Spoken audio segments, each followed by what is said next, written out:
قل يا عبادي الذين أسرفوا على أنفسهم لا تقنطوا من رحمة الله سيئات أعمالنا من يهده الله فلا مضل له ومن يضلل فلا هادي له. أشهد أن لا إله إلا الله وحده لا شريك له وأشهد أن محمدا عبده ورسوله لا نبي بعد أما بعد. يا أيها الذين آمنوا اتقوا الله حق تقاته ولا تموتن إلا وأنتم مسلمون. يا أيها الناس اتقوا ربكم الذي خلقكم من نفس واحدة وخلق منها زوجها وبث منهما رجالا كثيرا ونساء واتقوا الله الذي تساءلون به والأرحام إن الله كان عليكم رقيبا. يا أيها الذين آمنوا اتقوا الله وقولوا قولا سديدا يصلح لكم أعمالكم ويغفر لكم ذنوبكم ومن يطع الله ورسوله فقد فاز فوزا عظيما. أما بعد فإن أصدق الحديث كتاب الله وخير الهدي هدي محمد صلى الله عليه وسلم وشر الأمور محدثاتها فإن كل محدثة بدعة وكل بدعة ضلالة. Ikhwatul Islam, saudaraku muslimin, para tamu Allah rahimani wa rahimakumullah. Alhamdulillah, Allah Subhanahu wa taala kembali memberikan kemudahan kepada kita bersama untuk bisa berkumpul di dalam Masjid Rasulullah sallallahu alaihi wasallam guna dan tujuan kembali membacakan ayat-ayat Al-Qur'an atau hadis-hadis Rasulullah sallallahu alaihi wasallam agar bertambah keimanan kepada Allah Subhanahu wa taala dan juga kecintaan kita kepada Rasulullah sallallahu alaihi wasallam. Allah Subhanahu wa taala yang telah memberikan kemudahan, kemuliaan, hadiah yang luar biasa kepada kita bersama. Salah satunya adalah datangnya kita ke kota Madinah, merupakan di antara nikmat yang luar biasa dari Allah Subhanahu wa taala yang sejatinya seorang muslim senantiasa bersyukur kepada Allah Subhanahu wa taala dengan melakukan hal-hal yang diridhai oleh Allah Subhanahu wa taala. Kemudian salawat beriringkan salam semoga senantiasa tercurahkan buat junjungan alam Nabi kita yang mulia, uswah dan qudwah kita bersama Muhammad bin Abdullah sallallahu alaihi wasallam. Rasulullah sallallahu alaihi wasallam seorang nabi yang diutus oleh Allah Subhanahu wa taala, memiliki kasih sayang yang luar biasa kepada orang-orang yang beriman. Nabi sallallahu alaihi wasallam pernah menyebutkan di dalam sebuah doanya, "Inna likulli nabiyyin da'watun mustajabah." Sesungguhnya setiap para nabi dan para rasul mereka memiliki doa yang diijabah oleh Allah Subhanahu wa taala. Fata'ajjala kullu nabiyyin da'watah. Kemudian setiap dari para nabi dan rasul tersebut mereka sudah mengambil jatah doa di dunia. Artinya ketika Allah memberikan kepada mereka jatah berdoa, Allah kabulkan doa mereka karena mereka sudah meminta kepada Allah Subhanahu wa taala. Satu-satunya yang belum meminta kepada Allah adalah nabi kita yang mulia sallallahu alaihi wasallam. Mengapa Nabi sallallahu alaihi wasallam tidak mengambil jatahnya di dunia? Bukan berarti Nabi sallallahu alaihi wasallam tidak mau, tapi Nabi sallallahu alaihi wasallam ingin menabungnya, ingin menyimpannya.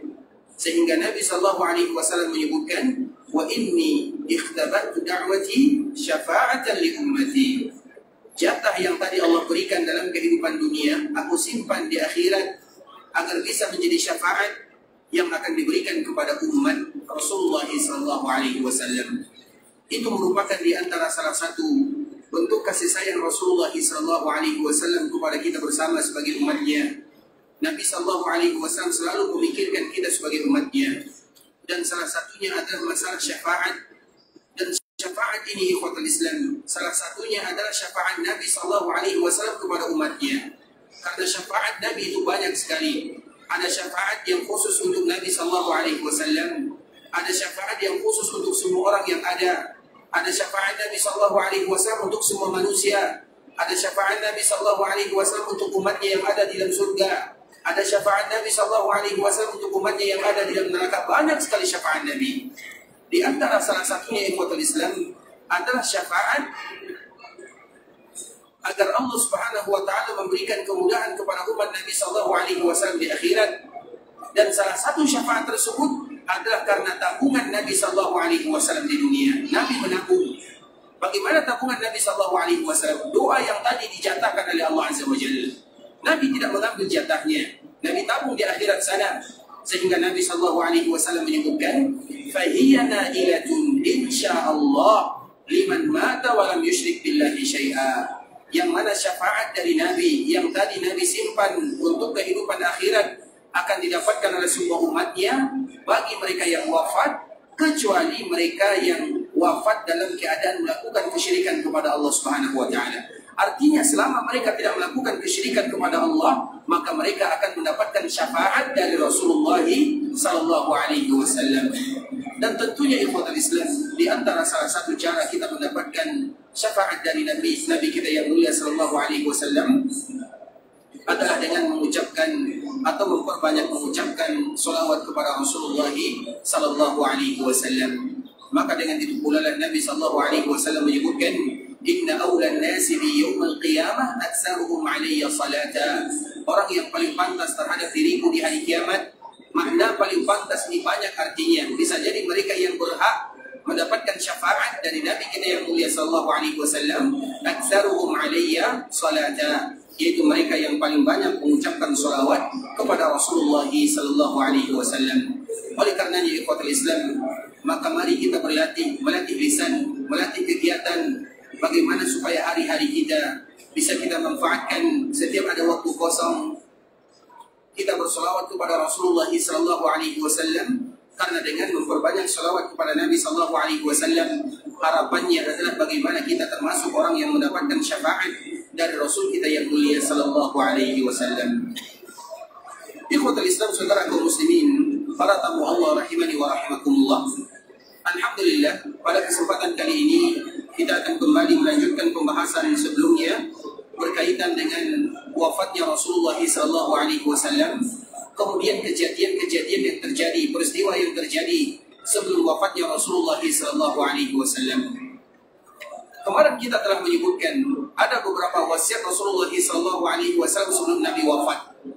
Di antaranya adalah bagaimana Nabi sallallahu alaihi wasallam berwasiat kepada umatnya agar betul-betul menjaga perkuburan Nabi sallallahu alaihi wasallam. Artinya ikhwatul Islam, di antara bentuk kita menjaga perkuburan Nabi sallallahu alaihi wasallam adalah kita melakukan hal-hal yang diperintahkan oleh Nabi selama kita berada di kota Madinah, terutama berziarah ke perkuburan Nabi sallallahu alaihi wasallam.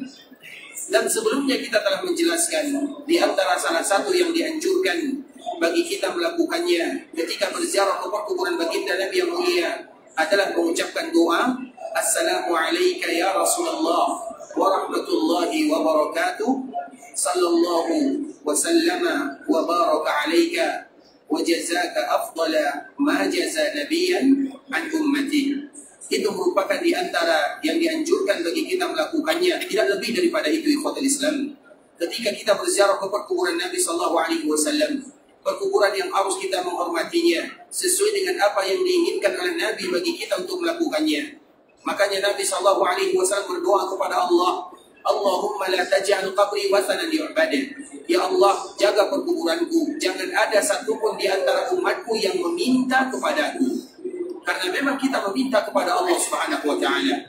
Perjanjian kita dengan Allah, ya Allah, hanya kepadamu kami meminta, hanya kepadamu kami meminta perlindungan dan pertolongan, bukan kepada Rasulullah sallallahu alaihi wasallam. Karena ada hak Allah yang harus kita tunaikan, ada hak Rasulullah sallallahu alaihi wasallam yang juga harus kita tunaikan. Tidak boleh dicampurkan antara kedua hak ini ikhwatul Islam. Kewajiban kita kepada Allah ada, kewajiban kita kepada Rasulullah juga ada. Kewajiban kepada Allah, iyyaka na'budu wa iyyaka nasta'in. Hanya kepada Allah kita meminta beribadah, dan hanya kepada Allah kita minta pertolongan, perlindungan. Semuanya kepada Allah. Itu adalah hak Allah Subhanahu wa taala. Artinya kewajiban yang harus kita tunaikan. Sedangkan kewajiban kita kepada Nabi ada lagi yang lainnya. Makanya di antara salah satunya dikala kita berada di kota Madinah, di antara kewajiban yang dianjurkan bagi kita bersama adalah berziarah ke perkuburan Nabi sallallahu alaihi wasallam. Kemudian apa hak Rasulullah sallallahu alaihi wasallam? Hak Nabi sallallahu alaihi wasallam kepada umatnya, mengagungkan Rasulullah sallallahu alaihi wasallam. Itu namanya hakun Nabi sallallahu alaihi wasallam. Haknya Nabi, kewajiban kita sebagai umat Nabi, mengagungkan Nabi, memuliakan Nabi, tidak melebihkan Nabi sallallahu alaihi wasallam dari derajat yang disebutkan oleh Nabi sallallahu alaihi wasallam. Kemudian di ikhwatul Islam, di antara hak Nabi dan kewajiban kita sebagai umat Nabi, terkhusus bagi kita yang ada di kota Madinah, adalah berziarah ke perkuburan baginda Nabi yang mulia sambil kita mengucapkan Assalamu alayka ya Rasulullah wa rahmatullahi wa barakatuh. Sallallahu wa sallama wa baraka alayka wa jazaka afdala ma jaza nabiyyan an ummati. Kita selalu mengulang doa ini kepada Islam karena ini merupakan haknya Rasulullah SAW atau kewajiban kita sebagai umat Nabi kepada Rasulullah SAW. Kita datang ke kota Madinah, dikala kita berziarah ke kuburan Nabi, itu adalah hak Rasulullah SAW. Jangankan Nabi, orang tua kita saja, kalau seandainya mereka sudah meninggal, mereka dikuburkan, kemudian kalau kita tidak menziarahinya, berarti kita termasuk anak yang tidak menunaikan hak kita atau hak mereka atau kewajiban kita sebagai seorang anak. Itu orang tua kita. Makanya kalau ada orang tua kita yang sudah meninggal, kemudian kita tidak lagi menjenguk kuburannya, berarti kita lalai menjadi seorang anak. Artinya hak mereka tidak kita tunaikan. Karena hak mereka dikala hidup ada, dikala mereka meninggal juga ada. Begitu juga dengan Nabi SAW. Hak Nabi dikala hidup ada, hak Nabi dikala Nabi wafat juga ada. Di antara salah satunya adalah berziarah. Kemudian kita mengucapkan Assalamu alayka ya Rasulullah wa rahmatullahi wa barakatuh. Salam yang ada di dalamnya. Sallallahu wa sallama wa baraka alayka. Kita mengucapkan salawat juga kepada Rasulullah. Kemudian berdoa kepada Allah untuk baginda Nabi yang mulia. Bukan berdoa kepada Nabi SAW. Maka kita menyebutkan sallallahu wa sallama wa baraka alayka wa jazaka afdala ma jaza nabiyyan an ummatihi. Ya Allah, berikan balasan yang terbaik kepada Nabi sallallahu alaihi wasallam sebagaimana Engkau memberikan balasan kepada para nabi yang lainnya. Dan kita selalu bermohon kepada Allah, bukankah di dalam setiap kita mendengarkan azan, setelah mereka selesai atau muazzin selesai memandangkan azan, kita meminta kepada Allah, berikan kepada Nabi maqaman mahmuda, yaitu posisi kedudukan yang mulia. Artinya apa ya Fatul Islam? Sebenarnya Nabi tidak butuh kepada doa tersebut, tapi sebenarnya kita yang butuh kepada doa, atau kita yang butuh kepada mengucapkan salam dan salawat kepada Rasulullah. Maka itulah yang disebut dengan hak Nabi terhadap umatnya, atau kewajiban umat terhadap Nabi SAW. Terkhusus bagi kita yang ada di kota Madinah, berziarah ke perkuburan Nabi dan mengucapkan Assalamu alayka ya Rasulullah wa rahmatullahi wa barakatuh. Sallallahu wa sallama wa baraka alayka wa jazaka afdala ma jaza nabiyyan an ummati. Ada yang masih hafal doa berziarah ke kuburan Nabi? Ada yang hafal? Baik, silakan. Suaranya diangkat lagi biar yang lain dengar. Masya Allah, barakallahu. Assalamu alayka ya Rasulullah wa rahmatullahi wa barakatuh. Sallallahu wa sallama wa baraka alayka wa jazaka afdala ma jaza nabiyyan an ummati. Artinya keselamatan untukmu ya Rasulullah wa rahmatullahi wa barakatuh. Rahmat dan barakat. Sallallahu salawat wa sallama wa baraka wa jazaka afdala ma jaza, sebagaimana Allah memberikan bahasa Nabi yang ummati. Ini kita belajar yang aslinya. Insyaallah.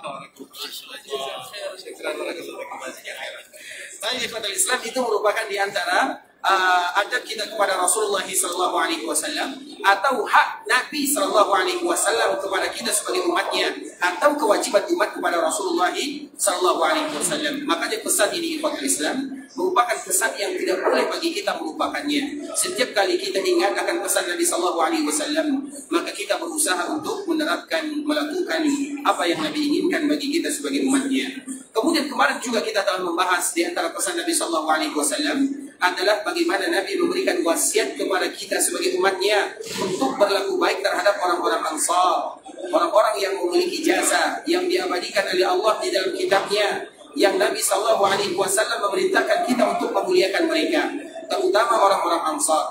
Kalau orang Ansar diperintahkan oleh Nabi bagi umatnya memuliakan mereka, maka berarti memuliakan orang Muhajirin lebih pantas lagi ikhwatul Islam. Kenapa demikian? Antara Muhajirin dan Ansar, mereka itu sama-sama sahabat Nabi. Mereka sama-sama mulia. Tapi mulia, mereka sama-sama mulia, ada yang paling mulia di antara yang mulia. Dikala kita membandingkan sahabat Nabi SAW, ingat kewajiban kita setiap kali kita ingin membandingkan tentang sahabat Nabi, tidak boleh bagi kita membandingkan antara satu sahabat dengan sahabat yang lainnya dengan tujuan merendahkan salah satunya. Tidak boleh demikian. Sama dengan para nabi dan para rasul. Kalau kita membandingkan antara satu nabi dengan nabi yang lainnya dengan tujuan menganggap rendah nabi yang lainnya, maka itu tidak boleh.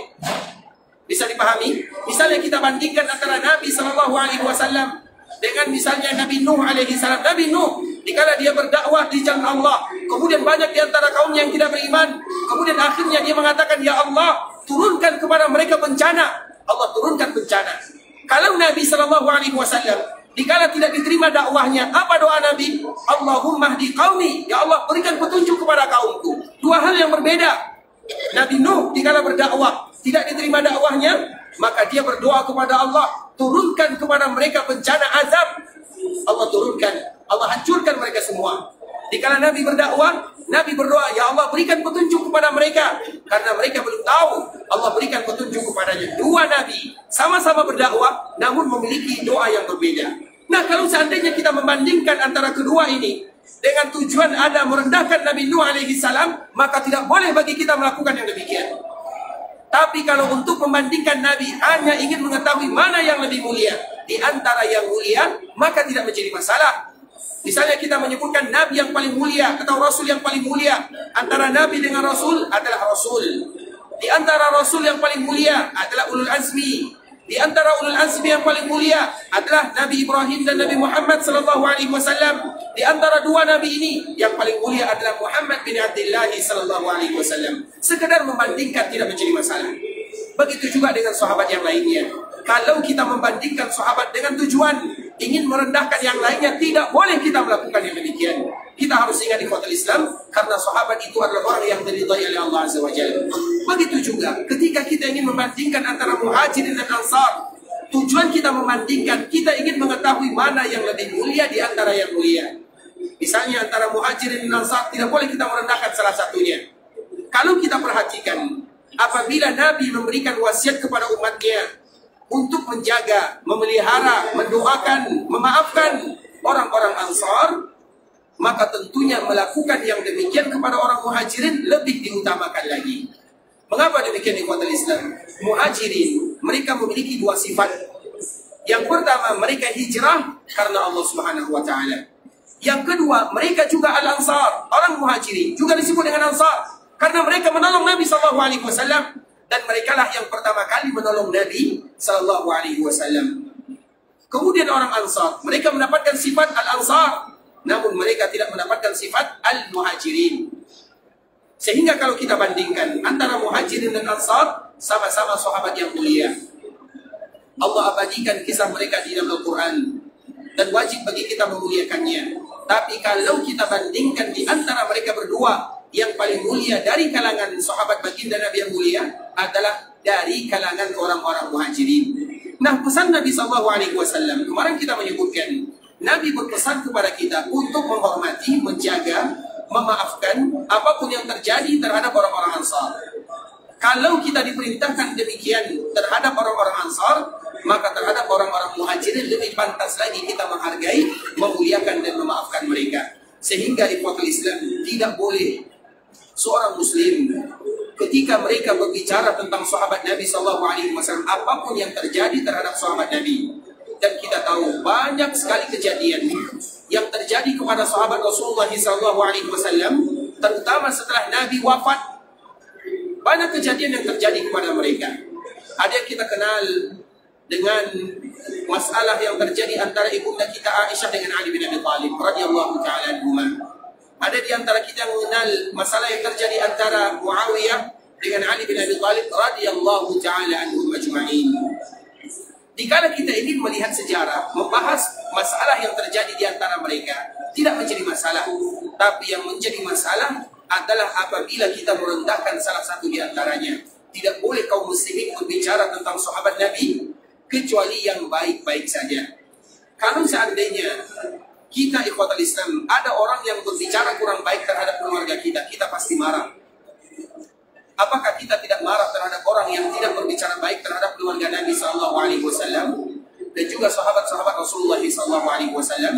Dan itu merupakan kaidah yang harus kita ketahui, bahwa ketika kita berbicara tentang sahabat Nabi SAW, tidak boleh ada nada merendahkan salah satu di antara mereka atau siapapun mereka, karena mereka adalah orang-orang yang dimuliakan oleh Allah Subhanahu wa taala, dan mereka mendapatkan kemuliaan bisa melihat Rasulullah SAW dalam kehidupan dunia, karena mereka yang melihat dalam kehidupan dunia, melihat Nabi SAW, kemudian mereka beriman kepada Nabi, wafat dalam keadaan keimanan, maka mereka adalah orang-orang yang paling mulia di antara semua umat yang ada, bukan hanya umat Nabi. Mulai dari zaman umat Nabi Adam alaihissalam sampai umat Nabi Isa, yang paling mulia adalah umat Muhammad bin Abdullah, terutama mereka yang bisa menyaksikan Nabi secara langsung, kemudian beriman kepada Nabi dan wafat dalam keadaan beriman kepada Rasulullah SAW. Maka ingat ikhwatul Islam, apabila berbicara tentang sahabat Nabi, jangan pernah menggunakan kata-kata yang merendahkan.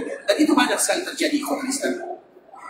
Kita lihat bagaimana kaum muslimin. Kami sendiri pernah melihat, terutama ada buku-buku sejarah kebudayaan Islam yang biasanya disebarkan, yang biasanya diajarkan kepada anak-anak kaum muslimin, banyak di dalamnya merendahkan sebagian sahabat Nabi SAW. Terutama dikala mereka ingin menyikapi apa yang terjadi antara sahabat Nabi dengan sahabat yang lainnya. Iya, masalah yang terjadi antara sahabat Nabi, iya, tapi tidak boleh bagi kita merendahkan mereka. Tidak boleh bagi kita mengatakan, kenapa kalian seperti ini, kenapa sahabat ini seperti ini, kenapa seperti itu. Tidak, karena Allah sudah maafkan mereka sebelum Allah ciptakan mereka. Sebelum mereka meninggal, Allah sudah maafkan mereka. Kalau Allah sudah maafkan mereka, kenapa kita tidak memaafkan mereka? Kalau Allah sudah meridhai mereka, kenapa kita tidak ridha kepada mereka? Makanya setiap kali kita mengucapkan sahabat Nabi, kalimat yang diucapkan adalah radhiyallahu ta'ala anhum ajma'in. Semuanya tanpa terkecuali, selama mereka disebut dengan sahabat Nabi sallallahu alaihi wasallam.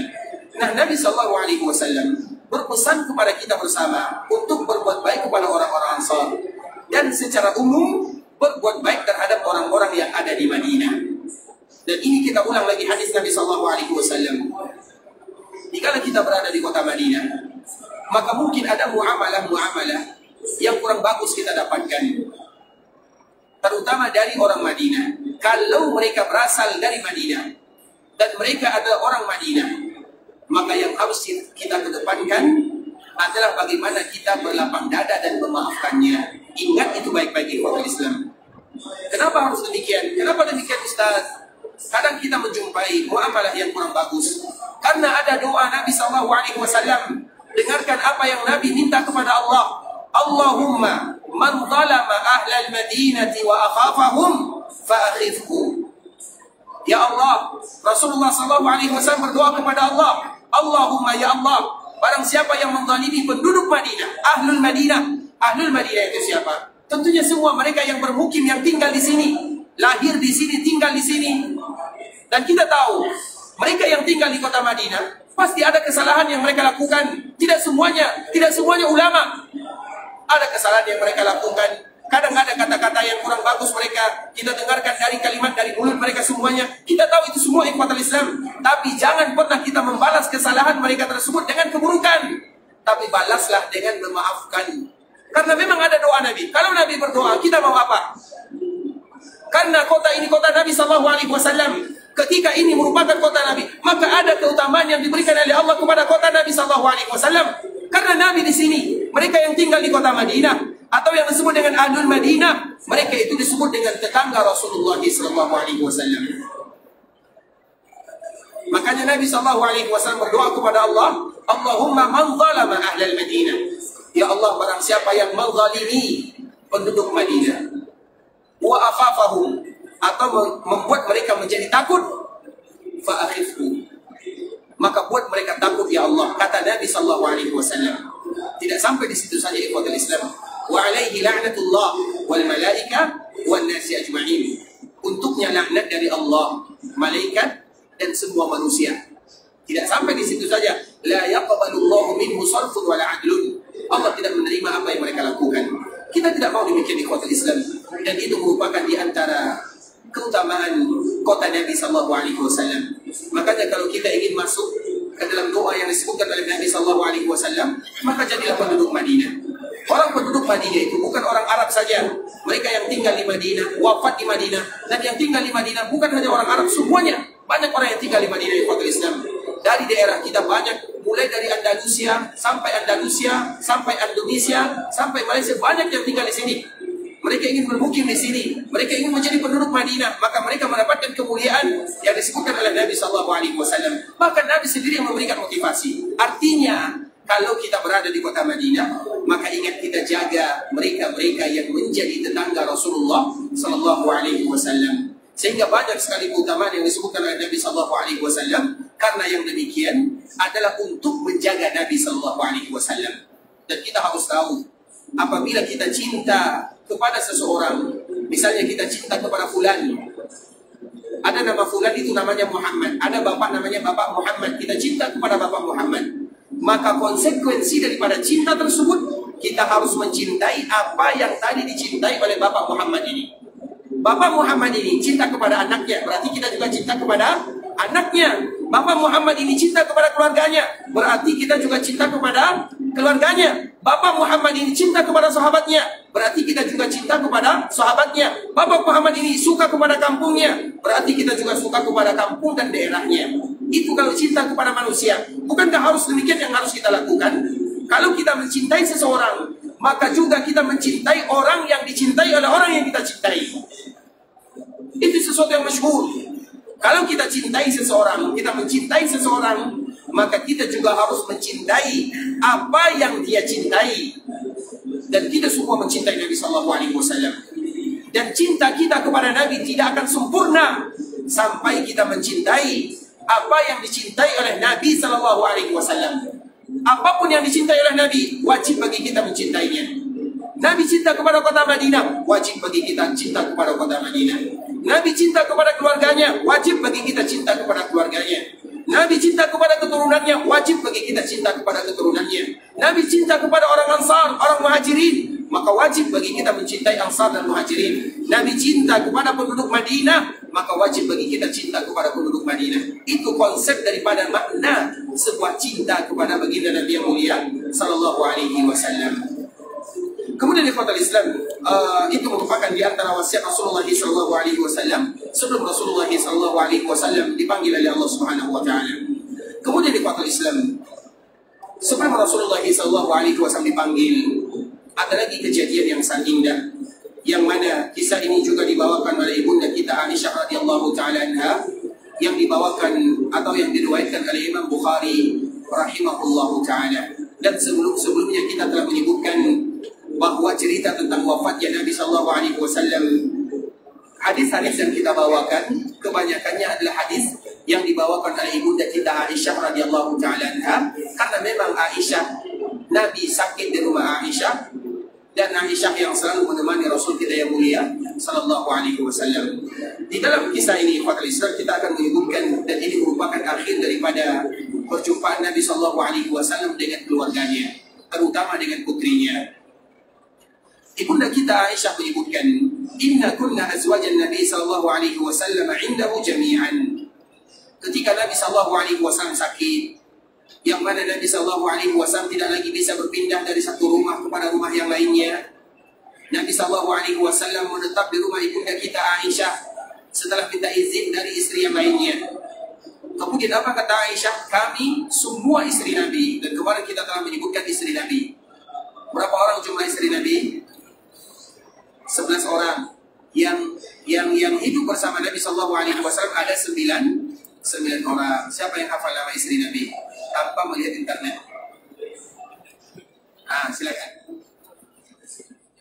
Khadijah, Aisyah,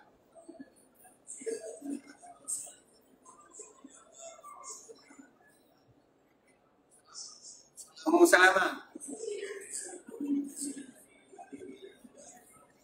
Masih banyak ketinggalan ya Pak ya. Baik, yang lain siapa yang bisa? Saya. Yang berani angkat tangan. Sebentar ya. Baik. Siapa yang berani? Ada? Kemarin kita telah menyebutkan. Silakan. Siapa istri Nabi?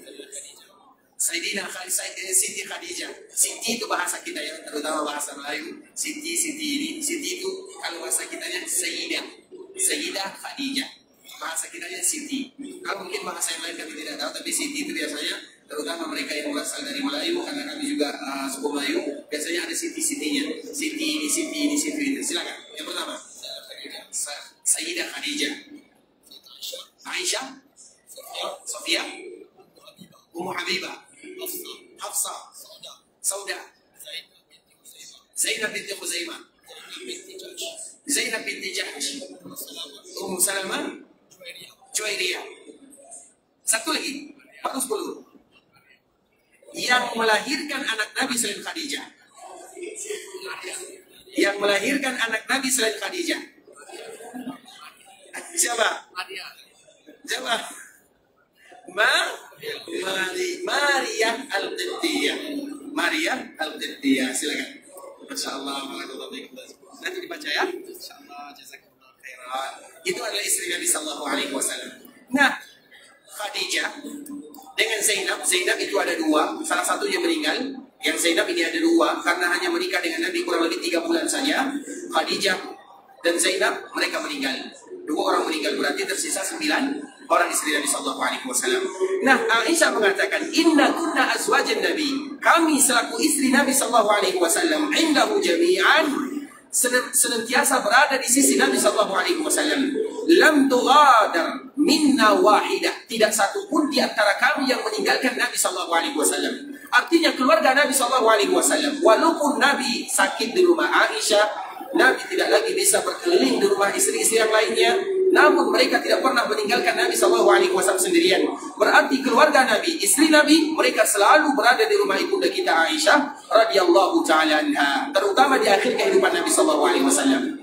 Karena memang kita sebutkan di ikhwatul Islam, kalau dari kalangan wanita yang selalu bersama Nabi, sudah pasti istrinya yang 9 orang tadi disebutkan. Sedangkan dari kalangan laki-laki yang bersama Nabi, kemarin juga kita telah sebutkan. Siapa mereka yang selalu bersama Nabi? Siapa? Abu Bakar kayaknya tidak ya. Baik, Al-Abbas. Yang kedua, anaknya Al-Abbas. Siapa anaknya? Abdullah. Yang ketiga, Ali bin Abi Thalib. Yang keempat, Fadl itu juga anaknya Al-Abbas. Yang kelima, Utsam. Yang keenam, Usama. Nah, ini dari kalangan laki-laki yang selalu menemani Nabi SAW. Kenapa kita sengaja menyebutkan nama ini ikhwatul Islam? Karena mereka yang selalu mendampingi Nabi di akhir kehidupan Nabi. Mereka juga yang akan memandikan Nabi. Mereka juga yang akan mengkafani Nabi. Mereka juga yang selalu menemani Nabi SAW. Makanya kita harus ingat siapa yang selalu bersama Nabi SAW. Artinya ikhwatul Islam, bukan berarti sahabat lain tidak bersama Nabi, tidak. Tapi yang selalu duduk di samping Nabi SAW, terutama untuk memenuhi kebutuhan Nabi SAW, maka sudah pasti keluarga dekat Nabi. Al-Abbas ini, paman Nabi SAW, mulai dari zaman jahiliyah atau di kala Nabi berada di Mekah, dia tidak pernah meninggalkan Nabi. Dia itu ibarat menjaga Nabi SAW. Walaupun dia belum masuk ke agama Islam, namun dia tetap membela Nabi SAW. Itu Al-Abbas. Kalau Abdullah, dia masih kecil, tentunya dia ikut kepada Nabi SAW. Ali bin Abi Thalib, dia juga berada bersama Nabi SAW. Usama, dia juga merupakan anak angkat Nabi SAW atau anak-anak angkat Nabi SAW. Artinya ikhwatul Islam, mereka ini keluarga dekat Nabi, orang yang paling dicintai oleh Nabi di antara sahabat yang lainnya. Abu Bakar kenapa tidak ada? Umar kenapa tidak ada? Karena nanti mereka sulit kalau masuk ke rumah Nabi. Ada keluarga Nabi, ada istri Nabi. Misalnya kalau Umar kita contohkan, Umar itu adalah sahabat yang mulia, tapi dia juga terhalangi karena bagaimanapun dia tidak mahram dengan istri-istri Nabi SAW. Dan ini harus selalu kita ingat di ikhwatul Islam. Kita kaum muslimin wajib mengetahui mana yang mahram bagi kita, mana yang bukan mahram bagi kita. Yang mahram itu artinya haram. Kenapa disebut dengan mahram? Diambil dari kata-kata haram. Haram itu apa artinya? Haram bagi kita menikahinya. Maka disebut dengan mahram. Ibu kita sudah pasti, saudari-saudari kita pasti, putri dari saudari kita, putri dari saudara kita, itu semuanya adalah mahram kita. Saudari daripada ibu kita, semuanya mahram kita. Dan putri daripada istri yang kita nikahi, anak sambung kalau bahasa kitanya. Itulah mahram kita. Semuanya mahram. Tapi kalau sepupu kita mahram atau tidak? Tidak. Mahram atau tidak? Tidak. Berarti kalau kita tidak mahram, jagalah batasan-batasan antara yang bukan mahram. Terutama bersalaman ikhwatul Islam. Kami mohon maaf kalau seandainya kalimat ini berat bagi kita mendengarkannya. Nabi SAW menyebutkan orang yang bersalaman menyentuh tangan yang bukan mahramnya, ditusuk dengan besi yang dibakar dengan bara api, lebih mudah baginya dibanding dia menyentuh kulit yang tidak mahram baginya. Bisa dipahami? Misalnya di antara tradisi kita bersama, kita biasanya sering berkumpul, dan itu adalah tradisi yang bagus. Kita berkumpul antara keluarga. Oh, ini anak paman, oh ini anak bibi, oh ini anak fulana, ini anak fulana. Bagus. Tapi ingat, tidak semua keluarga kita tersebut adalah mahram bagi kita bersama. Misalnya, anak paman kita, apa namanya bahasa kita? Sepupu kan? Itu biasanya mahram atau tidak? Tidak mahram bagi kita, ikhwatul Islam. Begitu juga keluarga-keluarga terdekat misalnya. Yang mahram itu sebagaimana disebutkan oleh Allah di Al-Quran. Makanya nanti kita lihat yang surah An-Nisa ayat 23. Itu semuanya adalah mahram kita. Artinya, di luar daripada itu bukan mahram, terutama bersalaman. Kita ikhwatul Islam takut kepada hadis Nabi SAW. Makanya kita lihat contoh yang paling indah adalah antara ibunda kita Aisyah dengan Umar bin Khattab radhiyallahu taala anhu. Dua orang ini, yang satu istri Nabi, yang satu mertua Nabi SAW. Makanya kita lihat ibunda kita Aisyah. Dikala Nabi meninggal, maka dia tetap tinggal di rumahnya. Dan rumah ibunda kita Aisyah berada di samping Masjid Nabawi. Kemudian 2 tahun setelah Nabi meninggal, ibunda kita Aisyah tetap berada di dalamnya. Kemudian di kota Islam, maka ayahnya pun meninggal, Abu Bakar As-Siddiq. Aisyah juga masih berada di dalamnya. Kemudian Umar pun meninggal setelah 12 tahun Nabi SAW wafat, atau 10 tahun setelah ayahnya meninggal. Maka meninggal Umar bin Khattab radhiyallahu ta'ala anhu. Umar ini minta izin kepada Aisyah untuk dikuburkan di samping kedua sahabatnya, yaitu Nabi dengan Abu Bakar As-Siddiq. Kemudian di kota Islam, Aisyah mengizinkan, dan Aisyah mengatakan sebenarnya ada lagi satu sisa, karena Nabi dikuburkan di sebuah kamar Nabi SAW. Dan kamar ini masih tersisa untuk 1 orang dikuburkan di dalamnya.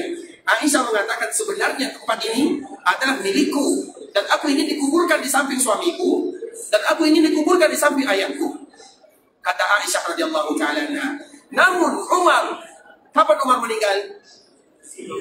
Tahun berapa Umar meninggal? Tahun 28 atau 29? Siapa yang tahu? Kapan Umar meninggal? Radhiyallahu ta'ala anhu.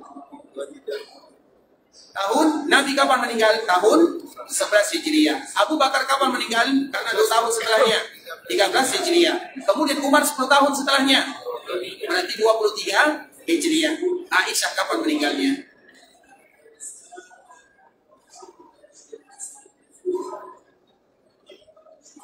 Betul kita dicinta Nabi atau tidak nih? Cinta Nabi berarti mencintai orang-orang yang dicintai oleh Nabi. Yang paling dicintai oleh Nabi dari kalangan wanita adalah Aisyah. Kapan Aisyah meninggal? Aisyah meninggal kapan? Cari sendiri nanti ya. Itulah maknanya cinta kepada Islam. Sehingga dikala kita mengatakan cinta kepada Nabi, harus ada konsekuensinya. Kita harus lebih mengetahui Nabi, keluarga Nabi, orang-orang yang dicintai oleh Nabi. Sama bahkan lebih dikala dibandingkan kita mengetahui keluarga kita sendiri. Kalau kita mengetahui keluarga kita sendiri, biasa. Tapi kalau kita mengetahui keluarga Nabi, harapan kita berkumpul dengan keluarga Nabi. Mana yang kita ingin? Berkumpul dengan keluarga Nabi atau berkumpul dengan keluarga sendiri? Dua-duanya bagus jawabannya. Kita ingin berkumpul dengan keluarga kita, dan kita juga ingin berkumpul dengan keluarga Nabi SAW. Tapi keluarga Nabi sudah pasti masuk ke dalam surga. Sudah pasti kedudukan mereka bersama baginda Nabi yang mulia. Keluarga kita beruntung. Bisa dipahami ikhwatul Islam? Maka itulah makna daripada cinta, mengetahui orang-orang yang dicintai oleh Nabi SAW. Intinya ikhwatul Islam, kita kembalikan lagi.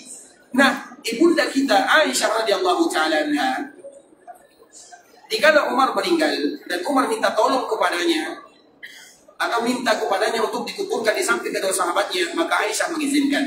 Ketika Aisyah mengizinkan, maka semenjak itulah Aisyah radhiyallahu ta'ala anha, ada yang menyebutkan tidak lagi tinggal di dalamnya, atau ada yang menyebutkan ketika Aisyah tinggal maka Aisyah sudah menutup semuanya, menutup semua rumahnya. Kenapa demikian? Aisyah mengatakan, dulu dikala Nabi meninggal, maka aku biasa saja di rumah tersebut karena itu adalah suamiku. Dulu setelahnya dikala Abu Bakar yang meninggal dikuburkan di dalamnya, maka Aisyah mengatakan itu suamiku dan itu ayahku. Dikala Umar yang meninggal, Aisyah mengatakan Umar itu tidak ada hubungannya dengan aku sedikit pun. Padahal Umar itu sudah meninggal berkalang tanah, tapi Aisyah tetap menjaga dirinya. Umar itu bukan mahramku. Tidak ada hubungan nasab antara Umar dengan Aisyah radhiyallahu ta'ala anha. Begitulah kita sebagai kaum muslimin. Terutama kita mengetahui bagaimana wanita-wanita, mana yang mahram bagi kita, mana yang bukan mahram bagi kita bersama. Apalagi masalah berjabat tangan. Makanya kami mohon maaf, ikhwatul Islam, hendaklah kita menjaga masalah ini. Masalah ini harus kita jaga. Kita harus tahu mana mahram. Kalau mahram berjabat tangan, dicium, tidak menjadi masalah. Kalau dia mahram. Tapi kalau bukan mahram, jangan pernah bersentuhan antara tangan kita dengan tangan mereka, karena ada ancaman dari baginda Nabi yang mulia sallallahu alaihi wasallam. Insyaallah bisa dipahami ya. Baik ikhwatul Islam, kita kembalikan kepada hadis ibunda kita Aisyah radhiyallahu taala anha. Kami semuanya berkumpul di rumah Nabi sallallahu alaihi wasallam. Yang perempuan, yang laki-laki, mereka yang tadi telah kita sebutkan siapa yang selalu bersama Rasulullah sallallahu alaihi wasallam. Kemudian apa kata Aisyah? Fa'akmalat Fatimah alaihissalam tamshi. Tiba-tiba, dikala kami duduk bersama Nabi sallallahu alaihi wasallam atau berada di sisi Nabi sallallahu alaihi wasallam, maka tiba-tiba datang Fatimah radhiyallahu taala anha. Kemudian dikala Fatimah datang tamshi, Fatimah ini berjalan kaki. Kemudian la wallah ma taqfa mashyatuha min mishyati Rasulillah sallallahu alaihi wasallam. Tidak demi Allah, ketika kami melihat yang jalan itu adalah Fatimah, atau ketika kami melihat ada seorang wanita yang berjalan, maka kami tahu, la wallah, demi Allah, ma taqfa mashyatuha, kami tahu bagaimana cara berjalannya. Kalau demikian gaya berjalannya, maka itu adalah Fatimah radhiyallahu ta'ala anha. Artinya apa ikhwatul Islam? Dikala Fatimah datang masuk ke rumah Nabi sallallahu alaihi wasallam atau masuk ke rumah Aisyah radhiyallahu ta'ala anha, maka dia sebelumnya kami mohon maaf ya, ada teman kita di belakang, mungkin kiblatnya salah ya. Ini di belakang, mungkin kiblatnya ke sini salah kiblat. Baik, itu khususnya di belakang saja. Tapi ikhwatul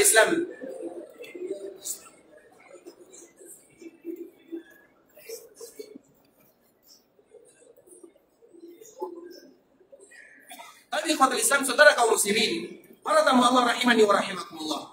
Aisyah radhiyallahu ta'ala anha menyebutkan, dikala yang datang ini adalah Fatimah, kami tahu artinya Fatimah pada waktu itu, dan kita harus tahu bagaimana pakaian keluarga Nabi sallallahu alaihi wasallam, terutama putri-putri Nabi sallallahu alaihi wasallam. Aisyah tidak mengetahui yang datang itu kecuali Fatimah dari gaya berjalannya, bukan dari wajahnya.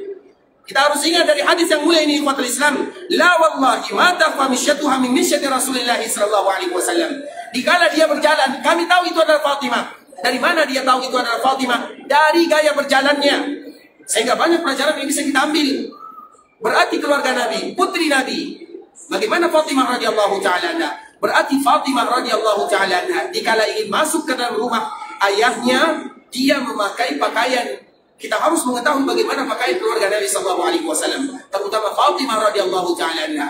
Fatimah itu ikhwatul Islam, begitu juga dengan Aisyah.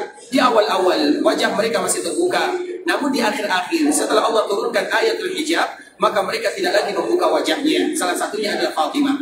Kemudian bagaimana Aisyah mengetahui itu adalah Fatimah? Dari gaya berjalannya. Kenapa dia mengetahui gaya berjalannya? Min mishyati Rasulillah sallallahu alaihi wasallam. Karena Fatimah adalah orang putri Nabi yang paling dicintai oleh Nabi sallallahu alaihi wasallam, dan dia juga pasti mirip dengan Nabi, sudah pasti. Dan di antara kemiripannya dengan Nabi adalah gaya berjalannya. Cara berjalan Fatimah sama dengan Nabi sallallahu alaihi wasallam. Sehingga kita harus bertanya, bagaimana cara berjalan Nabi sallallahu alaihi wasallam? Siapa yang tahu, siapa yang masih ingat bagaimana Nabi berjalan sallallahu alaihi wasallam? atau bagaimana cara Nabi melangkah, atau bagaimana cara Nabi berjalan sallallahu alaihi wasallam. Ada sebuah kitab di Ikhwatul Islam yang selalu kita promosikan, namanya kitab Syama'ilun Nabi atau Asy-Syama'il Al-Muhammadiyah, yang ditulis oleh Imam At-Tirmizi rahimahullah, Sahihus Sunan. At-Tirmizi itu juga yang mengarang Sunan At-Tirmizi. Kita tahu Sunan At-Tirmizi di antara kitab Kutubus Sittah, dan Kutubus Sittah itu disebut dengan Kutubus Sittah Bukhari, Muslim, Abu Daud, At-Tirmizi, An-Nasai, Ibnu Majah. Sebagaimana disebutkan oleh Imam Abu Thahir Al-Maqdisi rahimahullah ta'ala, ini merupakan Kutubus Sittah karena dia yang pertama kali mengucapkan kalimat Kutubus Sittah, yaitu Abu Thahir Al-Maqdisi rahimahullah ta'ala. Dan susunan yang nomor 4 adalah Imam At-Tirmizi. Imam At-Tirmizi ini di antara salah satu karangannya adalah Asy-Syama'il atau Syama'ilun Nabi atau Asy-Syama'il Al-Muhammadiyah, yaitu bagaimana sifat Nabi sallallahu alaihi wasallam secara lengkap. Alis mata Nabi, gigi Nabi, bagaimana rambut Nabi, jenggot Nabi, semuanya. Dan dituliskan di sana juga cara berjalan Nabi sallallahu alaihi wasallam. Ini PR tambahan bagi kita bersama. Kalau kita cinta kepada Rasulullah sallallahu alaihi wasallam, maka cari kitab ini. Kita harus tahu siapa Nabi kita, bagaimana gayanya, bagaimana fisiknya, bagaimana sifatnya. Dan tidakkah kita tahu ikhwatul Islam, apabila kita sebut dengan kalimat sunnah, di antara salah satu sunnah adalah mengetahui bagaimana Allah ciptakan Nabi sallallahu alaihi wasallam, atau bagaimana bentuk penciptaan Nabi sallallahu alaihi wasallam. Bagaimana tubuh Nabi, bagaimana rambut Nabi, semuanya. Apa yang Nabi suka dari makanan, apa yang Nabi tidak suka. Maka ini pelajaran tambahan bagi kita bersama. Nanti bisa kita cari di internet sifat-sifat Nabi sallallahu alaihi wasallam, atau kitab Syama'ilun Nabi. Kita beli, pulang kita dari Mekah, dari Madinah, kita cari Syama'ilun Nabi, bukti kita cinta kepada Nabi, dan kita baca, oh ternyata inilah Nabi sallallahu alaihi wasallam. Yang mana harapan kita dengan selalu mengetahui, mempelajari Nabi, Allah berikan kemuliaan kepada kita untuk melihat Nabi, baik itu di dalam mimpi ataupun nanti di akhirat sana kita bisa berjumpa dengan Rasulullah sallallahu alaihi wasallam. Kemudian ikhwatul Islam, di antara gaya berjalan Nabi, Nabi itu berjalannya cepat. Nabi tidak pernah lambat gaya berjalannya, Nabi cepat gaya berjalannya. Makanya disebutkan di antara salah satu bentuk cara Nabi berjalan adalah ibarat dia turun di atas bukit, turun dari bukit. Berarti turun dari bukit, kita nggak mungkin kita pelan-pelan turun dari bukit. Artinya begitulah cara berjalannya Nabi sallallahu alaihi wasallam. Nah, Fatimah radhiyallahu taala anha, di antara kemiripannya dengan Nabi adalah gaya berjalannya. Bukan hanya Fatimah, yang mirip dengan Nabi itu banyak sekali. Tidakkah kita ingat di ikhwatul Islam, dikala terjadi perang Uhud pada tahun perang Uhud tahun berapa? Ketiga Hijriah. Tidakkah kita tahu, dikala terjadi perang Uhud, Nabi sallallahu alaihi wasallam dikabarkan wafat? Pernahkah kita mendengar kisah Nabi dikabarkan wafat? Dikala terjadi perang Uhud, kemudian kaum muslimin datang, kaum musyrikun dari depan, kemudian pasukan musyrikun dari belakang yang dipimpin oleh Khalid bin Walid, sehingga kaum muslimin mereka terkepung dari dua pasukan, dari depan dan dari belakang. Kemudian di antara salah satu yang membuat kaum muslimin lemah, mereka lemah adalah dikabarkan Nabi wafat. Nabi wafat dikala terjadi perang Uhud. Nah, pertanyaannya, mengapa Nabi dikabarkan wafat? Tidak mungkin begitu saja Nabi dikabarkan wafat. Di antara salah satunya ikhwatul Islam, bahwa dikala terjadi perang Uhud, ada keluarga Nabi yang wafat yang mirip dengan Nabi sallallahu alaihi wasallam, sehingga dikabarkan, karena kalau berperang tidak mungkin betul-betul melihatnya, sehingga dikabarkan ada keluarga Nabi yang mirip dengan Nabi wafat di sana. Maka dikabarkan Muhammad wafat, sehingga kaum muslimin mereka mulai lemah di sana. Kemudian akhirnya mereka mengetahui Nabi sallallahu alaihi wasallam tidak ada wafat. Itulah salah satu ceritanya mengapa Nabi dikabarkan wafat. Artinya ikhwatul Islam, yang mirip Nabi sallallahu alaihi wasallam itu banyak sekali. Salah satunya adalah sepupu Nabi sallallahu alaihi wasallam yang bernama Ja'far. Ja'far itu adalah orang yang mirip dengan Nabi sallallahu alaihi wasallam, mirip sekali. Dan Ja'far itu adalah orang yang hijrah ke kota Habasyah. Baru dia pulang ke kota Madinah setelah Nabi pulang dari Khaybar. Dan setelah Nabi mendapatkan kemenangan di Khaybar. Kapan terjadi perang Khaybar?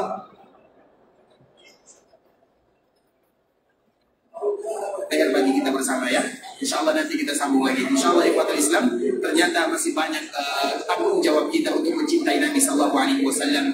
Masih banyak yang harus kita ketahui, dan itulah makna daripada daripada cinta kepada Nabi. Dan ingat konsep yang selalu kita sebutkan, bukan kami yang menyebutkan, tapi para ulama yang menyebutkan, bukti kalian mencintai Nabi Sallallahu Alaihi Wasallam atau bukti kuatnya kalian mencintai Nabi adalah seberapa pengetahuan kalian tentang Nabi itu sendiri. Semakin kita tahu tentang Nabi, semakin kita mempelajari Nabi, sejarah Nabi, sunnah Nabi, hadis Nabi, itu adalah bukti bagi kita untuk mencintai Nabi Sallallahu Alaihi Wasallam. Dari situlah kita dapat memaklumi bahwa kecintaan kepada Nabi tidak sama. Kalau kita ingin kuat kecintaan kepada Nabi, maka semakin banyak kita mengetahui tentang Rasulullah Sallallahu Alaihi Wasallam. Ikhwatul Islam, saudara kaum muslimin, para tamu Allah rahimani wa rahimakumullah. Sampai di sini pembahasan yang bisa kami jelaskan. Yang benar sudah pasti dari Allah Subhanahu Wa Taala, yang salah dari kami karena kebodohan kami, karena kejahilan kami, karena kealfaan kami mohon dimaafkan. Kalau ada kata-kata yang kurang berkenan di hati, kata-kata yang mungkin salah kami menyampaikannya, atau informasi yang mungkin salah kami dalam menyebutkannya. Sebagaimana biasa ikhwatul Islam, masih ada beberapa menit lagi. Kalau ada di antara kita yang bertanya, kami persilakan. Silakan. Apa sikap kita ketika kita mendengar sebuah klaim bahwa ada seseorang yang diklaim sebagai keturunan Rasulullah. Nah, lain posisi kita bertanya, apakah kita harus cross check dari sebetulnya baru mencintainya, atau kita boleh langsung mencintainya? Dan kemudian yang kedua, satu saja, karena satu saja panjang jawabannya ini. Yang satu untuk besok ya. Baik. Ikhwatul Islam, saudara kaum muslimin, pertanyaannya adalah, kalau ada di antara mereka yang mengatakan dirinya keturunan Nabi Sallallahu Alaihi Wasallam, apa yang harus kita lakukan? Dengarkan baik-baik ikhwatul Islam. Sebelum kita menjawab, kita menyebutkan tentang sebuah kisah yang dibawakan oleh Imam Al-Maqdisi rahimahullahu ta'ala. Ada salah seorang wanita, dia berasal dari keluarga Nabi yang mulia Sallallahu Alaihi Wasallam, dan suaminya juga berasal dari keluarga Nabi Sallallahu Alaihi Wasallam. Jadi keluarga ini keluarga Nabi Sallallahu Alaihi Wasallam, betul keluarga Nabi Sallallahu Alaihi Wasallam. Kemudian orang yang ada di daerahnya, mereka tahu itu adalah keluarga Nabi Sallallahu Alaihi Wasallam. Tiba-tiba suami dari wanita ini meninggal. Kemudian dikala suaminya meninggal, maka wanita ini tidak ada pekerjaan, dan tidak mungkin dia meminta-minta kepada masyarakatnya, karena orang tahu itu adalah keluarga Nabi. Kalau dia meminta, karena tidak boleh kita memberikan sedekah kepada keluarga Nabi Sallallahu Alaihi Wasallam, tidak boleh mereka menerima. Keluarga Nabi tidak boleh menerima sedekah, tapi boleh bagi mereka menerima hadiah. Makanya kalau ada di antara kita yang kenal dengan keluarga Nabi, jangan berikan sedekah kepada mereka. Kalau ada di antara mereka yang kurang secara finansialnya, kurang hartanya, jadilah kita di antara yang menolongnya, tapi bukan dengan sedekah, dengan hadiah. Itu harus kita bedakan. Kemudian istrinya ini, dikala suaminya meninggal, anak-anaknya ada anak-anaknya perempuan. Bagaimana cara dia menghidupkan anak-anaknya? Kalau bekerja dia malu untuk menjaga keluarga Nabi Sallallahu Alaihi Wasallam. Dia minta lagi malu. Akhirnya dia keluar meninggalkan daerahnya. Karena menjadi keluarga Nabi itu ada tanggung jawab yang besar. Ada nama Nabi yang harus kita jaga. Kemudian di ikhwatul Islam, akhirnya wanita ini dia keluar. Dikala dia keluar, pergi ke sebuah daerah yang orang tidak tahu kalau dia ada keluarga Nabi Sallallahu Alaihi Wasallam. Maka dikala dia keluar, dia datang ke sebuah masjid. Kemudian dia melihat ada di sana. Dia minta tolong. Dia itu bercerita empat mata kalau bahasa kitanya. Dia datang kepada orang yang ada di sana, salah satu yang didahulukan atau dikedepankan. Kemudian dia mengatakan, aku minta tolong, aku adalah keluarga Nabi dan suamiku sudah meninggal. Aku dan anakku sudah lama tidak makan. Betul-betul menolong atau minta tolong. Apa kata orang ini? Mendengarkan keluarga Nabi Sallallahu Alaihi Wasallam mengatakan yang demikian. Apa buktinya kamu keluarga Nabi Sallallahu Alaihi Wasallam? Apa buktinya? Wanita ini tidak bisa menjawab. Karena memang bukti keluarga Nabi itu susah, apalagi sampai terdahulu. Kemudian ikhwatul Islam, akhirnya wanita ini tidak bisa lagi minta tolong kepada orang ini, dia cari tempat yang lain. Kemudian dikala dicari tempat orang lain, maka ditemukan ada salah seorang kaya. Namun sayangnya dia beragama Majusi. Namun apalah daya, karena biasanya orang yang kelaparan, mereka akan minta tolong kepada siapa saja. Lapar, sudah lama tidak makan. Kalau dia tidak makan, dia mungkin bisa bertahan. Tapi bagaimana dengan anak-anaknya? Kemudian orang tersebut mengatakan, silakan. Disambutlah wanita ini. Kemudian diberikan pakaian, diberikan makanan, disuruh dia tinggal di sana. Disediakan karena rumahnya besar, ada rumah di sana, disuruh mereka tinggal di sana. Kemudian di kota Islam, apa yang terjadi? Maka orang yang pertama, yang tadi mengatakan Apa buktinya kamu keluarga Nabi? Di malam harinya dia bermimpi. Apa mimpinya? Terjadi hari kiamat. Kemudian, maka semua orang mendapatkan syafaat dari Nabi. Sebagaimana pembahasan Fatimah, bahwa semua umat Nabi akan mendapatkan syafaat dari Nabi SAW. Begitu juga dengan dia. Akhirnya dia berjumpa dengan Nabi SAW dan mengatakan, ya Rasulullah, aku juga termasuk dari umatmu, berikan syafaat kepadaku. Ini mimpi dia. Apa kata Nabi? Apa buktinya kamu umatku? Apa buktinya? Gimana cara membuktikannya? Sulit membuktikannya. Ada sesuatu ikhwatul Islam yang sulit bagi kita untuk membuktikannya.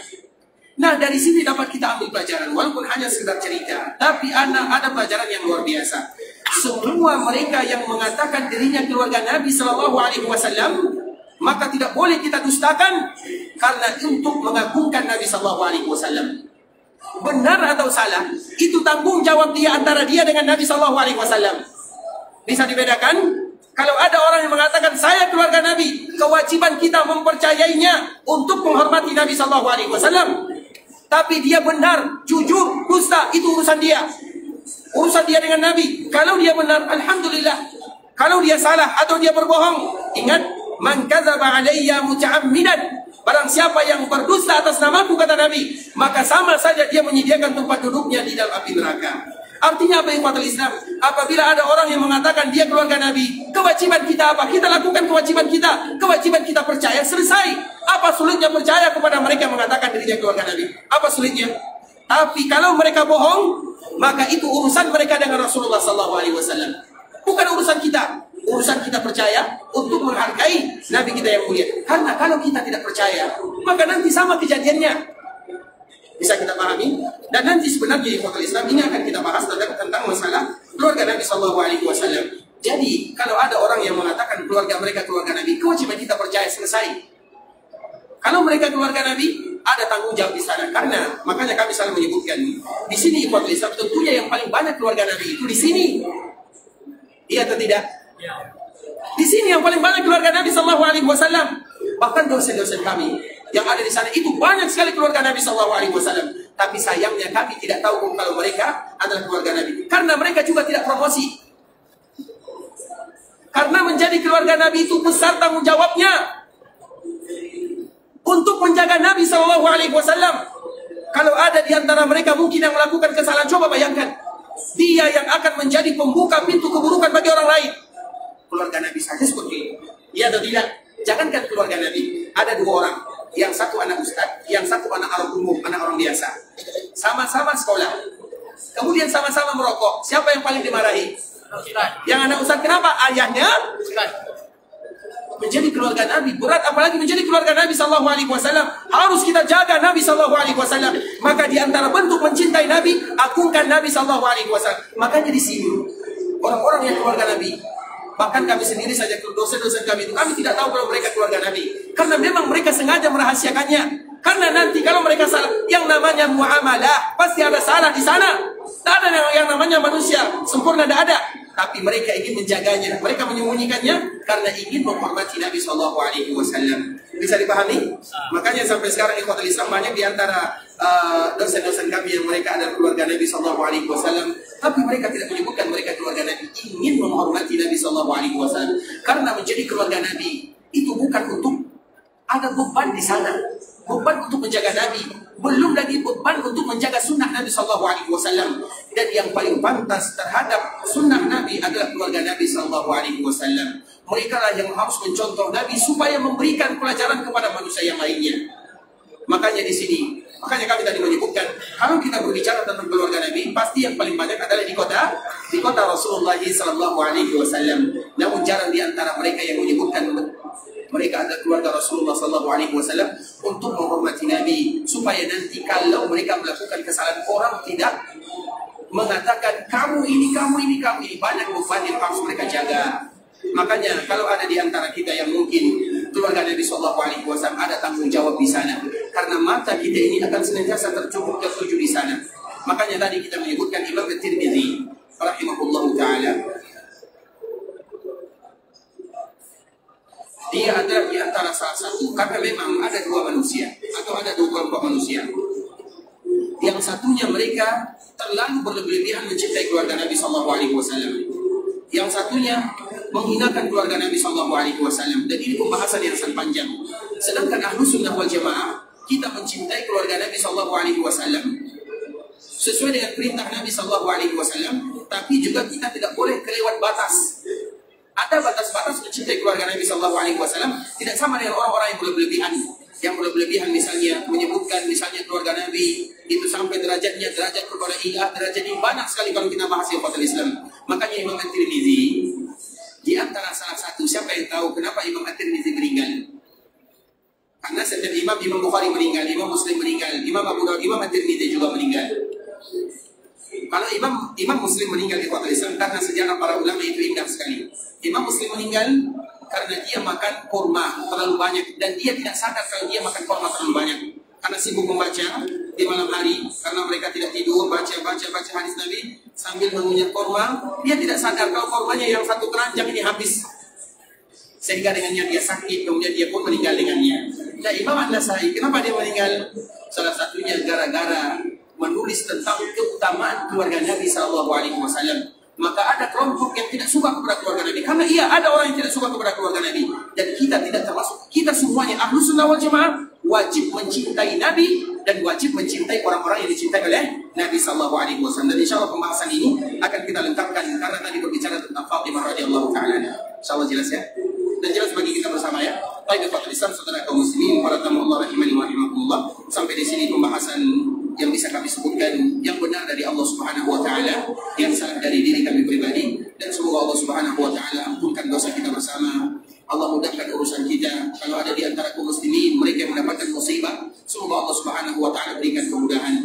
Kalau ada di antara mereka yang mendapatkan bencana, terutama saudara-saudara kita yang meninggal di daerah Maghrib sana, semoga Allah memberikan kesabaran dan ketabahan kepada mereka semua. Kalau ada di antara kita yang sakit, semoga Allah Subhanahu wa taala sehatkan. Kalau ada di antara kita yang ingin pergi ke Mekah untuk beribadah, semoga Allah jadikan umrahnya adalah umrah yang mabrurah. Kalau ada di antara kita yang ingin pulang ke kampung halamannya, semoga mereka kembali berkumpul dengan keluarganya dalam keadaan sehat walafiat, dan semoga Allah senantiasa memberikan kepada kita rezeki untuk bisa beribadah di kota Nabi Sallallahu Alaihi Wasallam atau di Mekah dan Madinah. Kita tutup dengan mengucapkan doa kafaratul majlis. Subhanakallahumma wa bihamdika asyhadu an la ilaha illa anta astaghfiruka wa atubu ilaik. Wa sallallahu wa sallim ala nabiyyina wa habibina wa khalilina wa sayyidina Muhammadin wa ala alihi wa sahbihi wa sallam tasliman katsira. Assalamualaikum warahmatullahi. قل يا عبادي الذين أسرفوا على أنفسهم لا تقنطوا من رحمة الله